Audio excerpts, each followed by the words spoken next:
Hello friends, आप सभी का स्वागत है स्टडी कवर क्लासेस में। तो आज की इस वीडियो में हम लोग पौधों में जनन पार्ट 2 इसको हम लोग यहाँ पे कंप्लीट इसका पूरा एक्सप्लेनेशन करने वाले हैं। ठीक, तो बने रहिए एंड तक। चैनल पर नए हैं तो चैनल को सब्सक्राइब कर लीजिए। चलिए हम लोग देखेंगे कि ईस्ट में मुकुलन द्वारा जो होता है वो जनन कैसे होता है। ठीक, ये होता है ईस्ट का कोशिका और ये विकसित हुआ भाग यानी छोटा छोटा इस तरीके से पार्ट में बाइट दो दो भाग में बढ़ जाता है। लास्ट में क्या होता है, दोनों अलग हो जाता है और नया नया जीव बन जाता है। ठीक, चलिए पढ़ते हैं यहाँ पे।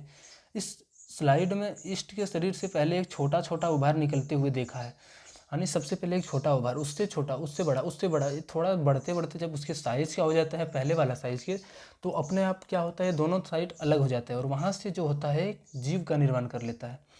इस कोशिका से बाहर निकलने वाले मोटे छोटे बल्ब जिसे प्रवर्ध मुकुल या कली कहलाता है। मुकुल वृद्धि करके अपनी कोशिका से अलग हो जाता है और नई इष्ट कोशिका बनाता है।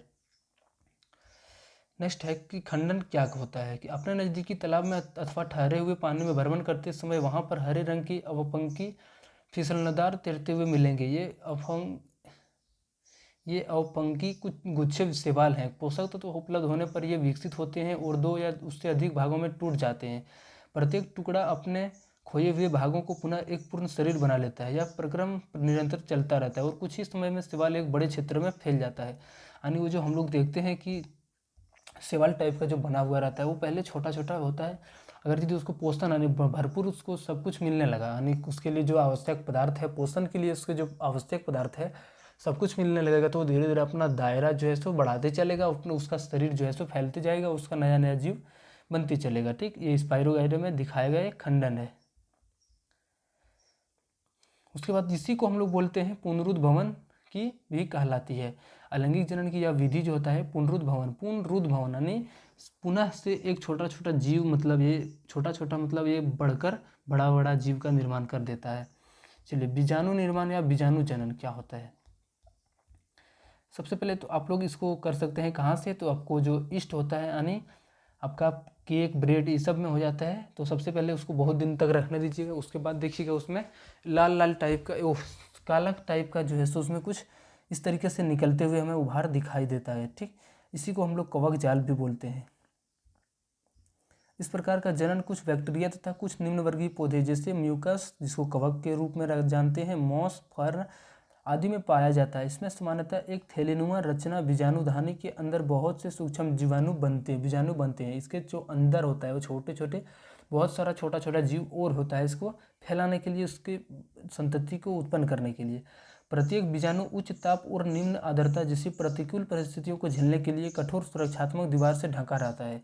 और ये जो बीजाणु होता है ये क्या होता है, बहुत अगर यदि टेम्परेचर हाई हो जाए यानी बहुत ज़्यादा गर्मी आ जाए या फिर मतलब बहुत कम पानी रह जाए, तो उस परिस्थिति में भी ये जो बीजाणु होता है रहने के लिए इसके लिए दीवार होता है। ठीक, अपना दीवार खड़ा कर देता है वहाँ पे। अनुकूल परिस्थिति के लौटने पर यह कठोर दीवार फट जाती है तथा बीजाणु मुक्त होकर वृद्धि करने लगता है।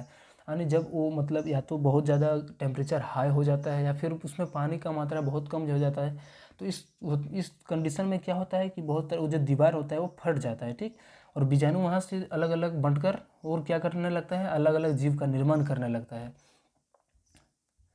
नेक्स्ट है यहाँ पर कि आप मशरूम, जिसको कुकुरमुत्ता के छतरीनुमा सिरे के निचले सतह का अवलोकन करके भी बीजाणु देख सकते हैं।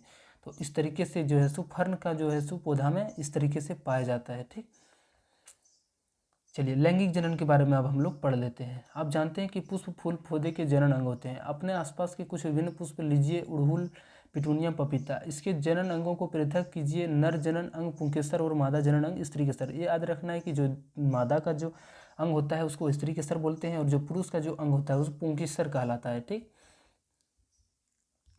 चलिए उसमें से उसके बाद यहाँ पे इनमें से कुछ पुष्प में केवल पुंकेसर अथवा केवल स्त्री केसर उपस्थित होते हैं। इन्हें एक लिंगी या पुष्प या अपूर्ण पुष्प कहते हैं। वो क्या होता है, जिसमें पौधा जी कोई भी पुष्प है उसमें केवल अगर यदि पुंकेसर या फिर केवल स्त्री केसर होता है तो उसको हम लोग एक लिंगी या अपूर्ण पुष्प कहते हैं। ठीक, वो एक ही मतलब उसी में अपना संतति को उत्पन्न करता है। जिन पुष्पों में पुंकेसर और स्त्री केसर दोनों ही होते हैं उसको हम लोग द्विलिंगी कहते हैं, दोनों लिंग साथ में होता है। ठीक, चलिए एक लिंगी पौधा जैसे मक्का हो गया, पपीता, ककड़ी एवं खीरा। कुछ द्विलिंगी पुष्पों के नाम जैसे सरसों हो गया, गुलाब हो गया, पिटोनिया होगा एवं उड़हुल। ये सब हो गया। ठीक, तो पुष्प का इस तरीके से कुछ भाग होता है। यहाँ पे बीच में अंडाशय होता है, मध्य में मतलब नीचे साइड में। ठीक, और बीजांड भी इसी जगह पर होता है। पुंकेसर ये आपका हो गया पुंकेसर, और परागकोश जो होता है यहाँ पे इस जगह पे होता है। ठीक, और स्त्री केसर आपका यहाँ पे इसमें पाया जाता है। नेक्स्ट है कि एक फूल का नर जननांग पुंमंग कहलाता है जिसमें कई पुंकेसर होते हैं। पुंकेसर के शीर्ष पर परागकोश पाया जाता है जिसमें परागकण विकसित होते हैं। ये आपका हो गया पुंकेसर, और ये आपका हो गया इसके अंदर पाया जाता है। ठीक, इसमें पुंकेसर में ही परागकोश होता है, इसी में पंतत्व होता है, परागकण भी इसी जगह पे पाया जाता है। और अब हम लोग पढ़ते हैं मादा जननांग के बारे में। फूल का मादा जननांग जयांग कहलाता है। इसमें कभी कभी एक या इससे अधिक स्त्री केसर या कार्पेल होता है। तो देखिए यहाँ पे, वहाँ पे हम लोग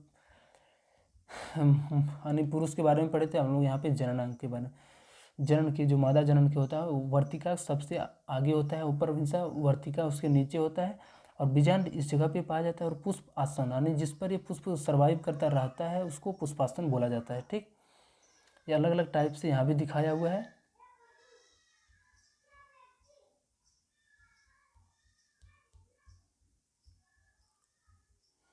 उसके बाद यहाँ पे प्रत्येक कार्पेल अंडाशय, वर्तिका तथा वर्तिकाग्र नामक 3 भागों में बंटा होता है। प्रत्येक अंडाशय में एक या उससे अधिक बीजांड होता है।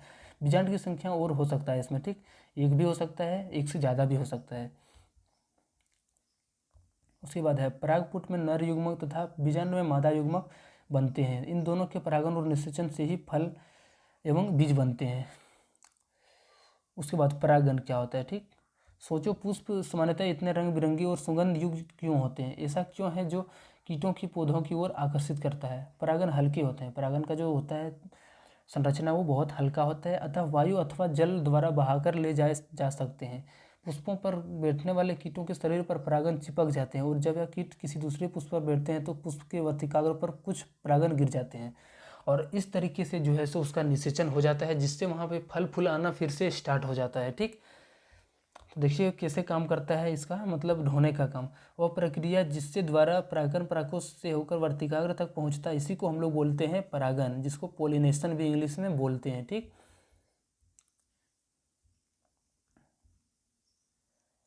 देखिए यहाँ पे कोई अगर यदि ये चींटी है, कोई भी चींटी या कोई भी उड़ने वाला माने कोई जीव है। ठीक, सबसे पहले वो नर या पुष्प मतलब मान लेते हैं कि नर का जो है सो यहाँ से लेकर के या फिर वो मतलब या मादा का ही शरीर से लेकर यहाँ से लेकर जो है सो ये क्या कर लिया, वर्तिकाग्र से परागन लेकर और जो है सो कहाँ पे ले गया, तो ये जहाँ पे होता है पुरुष का मतलब परागन होता है, तो वहाँ पे जाकर ये निषेचन करके जो है सो क्या करता है, वहाँ पे जाकर जैसे ही निषेचित हो जाता है तो वो धीरे धीरे फलने का स्टार्ट हो जाता है। नेक्स्ट है कि यदि एक ही पुष्प के परागन उसी पुष्प के वर्तिकाग्र पर पहुँचता है तब यह स्वपरागन कहलाता है। यानी एक ही पुष्प का परागन किसी पुष्प के द्वारा वर्तिकाग्र पर पहुंचता है, उसी पुष्प यानी वही फूल के द्वारा अगर यदि परागन से वहाँ पर वर्तिकाग्र तक पहुंच जाता है तो उसको हम लोग बोलते हैं स्वपरागन, यानी अपने आप वहाँ पे काम हो गया, वहाँ पे कोई भी कीट या कोई भी जीव का काम नहीं रहता है। जब पुष्प के परागन दूसरे पौधों किसी अन्य पुष्प के वर्तिकाग्र पर पड़ते हैं तो उसे पर परागन यानी दूसरों के द्वारा ऊपर लिया जाता है, तो उसको हम लोग पर परागन बोलते हैं। नेक्स्ट है कि मादा युग्मक से नर युग्मक के संयोजन की विधि निषेचन कहलाता है। ये आप लोग याद रखिएगा। परागन एक परागनलिका बनाता है जो वृद्धि करते हुए अंड कोशिका तक पहुंचता है। यहाँ एक मादा युग्मक से मिलती है। नर तथा मादा युग्मकों के संयोग से बनी कोशिका युग्मनज कहलाती है। ये युग्मनज हो गया। जब मतलब क्या होता है, नर और मादा का युग्मक मिलता है तो कुछ इस तरीके से पहले अंड कोशिका में जाकर के ये युग्मनज का निर्माण करता है। यहाँ पे बीच में आप लोग देख सकते हैं। ठीक, और यहीं से धीरे धीरे फिर से फल फूल देना स्टार्ट करता है। बीज और फल का विकास। निषेचन के बाद पुष्प में कई प्रकार के परिवर्तन होते हैं। पुष्प में अब पंखुड़ियों की आवश्यकता नहीं होती है, अतः ये भाग मुरझाकर गिर जाते हैं। वर्तिकाग्र भी सामान्यतः नष्ट हो जाते हैं, केवल अंडाशय शेष बच जाता है। इसी अंडाशय में निषेचित बीजांड आगे विकसित होकर भ्रूण बनता है। भ्रूण विकसित होकर बीज बनता है। अंडाशय में भोजन का संचय होने लगता है तथा अंत में अंडाशय एक फल बन जाता है। समझना है। ठीक, अगर यदि निषेचन होता है तो सबसे पहले उसमें बहुत सारा चेंज हो जाता है। ठीक, और उसमें क्या होता है, बहुत सारा चीज़ की आवश्यकता नहीं होता है, तो वो धीरे धीरे अपने आप क्या होता है, वहाँ से पौधे से उसकी जड़ से वहाँ से धीरे धीरे नीचे आ जाता है। ठीक, और वहाँ पे बचा हुआ तो रहता क्या है, तो वो अंडाशय रहता है। और इसी मतलब अंडाशय जो बहुत दिनों के बाद जो निषेचन होता है तो वहाँ पे क्या होता है, बीजांड यानी युग्मनज बन जाता है और वो युग्मनज जो है सो धीरे धीरे भ्रूण बन जाता है। और जब वो भ्रूण मतलब बहुत और बड़ा जब विकसित होने लगता है तो धीरे धीरे वो अंडाशय के द्वारा वो फल बनने लगता है। ठीक, तो इस तरीके से फल का पूरा प्रोसेस बनने का स्टार्ट होता है। उसके बाद यहाँ से हम लोग अपने आसपास के वातावरण में फैल जाते हैं और कई बार दूर दूर तक चले जाते हैं, जहाँ अनुकूल परिस्थिति पाकर नए पौधे में विकसित हो जाते हैं। आइए जानें कि बीजों का प्रकीर्णन कैसे होता है। चलिए बीजों के प्रकीर्णन के बारे में हम लोग थोड़ा सा यहाँ पे पढ़ लेते हैं। आप जानते हैं कि परिपक्व बीज जब मिट्टी पर गिरते हैं तब से अनुकूल वातावरण जैसे अर्थात उचित मात्रा में धूप, जल, हवा, खनिज, तापक्रम इत्यादि का उपलब्ध होना, यानी जब वो बीज जो है सो इस तरीके से अच्छा वातावरण में गिर जाता है तो वो क्या करता है, फिर से वे अंकुरित होकर वे बीज से मतलब वो फिर से वे बीजने लगता है, जिससे वो पौधे बना देते हैं। ठीक, यदि किसी पौधे के सभी बीज एक ही स्थान पर गिरकर वहीं उग जाए तो क्या होता है, चलिए उसके बारे में भी पढ़ लेते हैं। नए उगे पौधे को धूप, जल, खनिजों और स्थान के लिए संघर्ष करना पड़ेगा जो उनके सामान्य वृद्धि के लिए अनुचित होगा। तो क्या प्रकृति में ऐसा कोई साधन उपलब्ध है जिनकी मदद से बीजों को दूर दूर तक फैलाया जा सके? यानी जब होगा क्या कि बहुत सारा जीव मतलब वो जो पौधा मतलब बीज है एक ही जगह पर बहुत ज़्यादा गिर जाएगा, तो उसके लिए वहाँ पे उतना कम मात्रा में, जैसे यहाँ पे है ठीक, अब यहाँ तक का भूमि इतना है और पानी मतलब किसी एक या दो पौधा को दे सकता है, लेकिन जब बहुत सारा बीज होता है तो सबको पानी की आवश्यकता है। तो इस परिस्थिति में हो सकता है कि कोई पौधा जन्म ले सकता है और कोई नहीं भी। ठीक, तो चलिए प्रकीर्णन कैसे होता है। ठीक, वायु के द्वारा होता है। कुछ बीज जैसे सहजन, कपास, सूर्यमुखी, मैपिल का बीज आपने देखा होगा जो छोटे, हल्के तथा रोमयुक्त या पंखदार होते हैं, इस कारण से वायु से माध्यम से होते हैं बहुत दूर दूर तक चले जाते हैं। आप लोग देखेंगे सजना का जो फूल होता है वो बहुत दूर तक क्या होता है, हल्का होता है, जिसके कारण ये बहुत दूर तक चले जाते हैं। तो इस तरीके से वो प्रकीर्णन हो जाता है। ठीक, प्रकीर्णन यानी मतलब वही जो फिर से पौधे उगने लगते हैं। कुछ बीजों अथवा फलों की बनावट इस प्रकार की होती है कि वे जल के माध्यम से तैरते हुए दूर तक बह जाते हैं, चले जाएं, जैसे कि नारियल। यानी जल के द्वारा प्रकीर्णन कैसे होता है, तो अगर यदि मतलब बहुत सारा पानी है और वहाँ पे बीज अगर यदि गिर गया, ठीक, और वहाँ से पानी से बहते बहते किसी और जगह पर जाके उग गया तो उसको हम लोग जल द्वारा प्रकीर्णन करते हैं। नेक्स्ट है जंतुओं द्वारा प्रकीर्णन। कभी कभी किसी वन अथवा खेत या फिर उद्यान में टहलते समय आपको अपने वस्त्र पर फलों के बीज चिपके दिखाई दिए होंगे। कि आपने कभी जाना कि प्रयास किया है कि आप बीजे वस्त्रों पर कैसे चिपक जाते हैं, आप लोग देखे होंगे। ठीक, क्या होता है कि बहुत सारा लट्ठा टाइप का मतलब इस तरीके से जो है सो पूरी प्रोसेस ये चलता है। ठीक, चलिए मिलते हैं नेक्स्ट वीडियो में।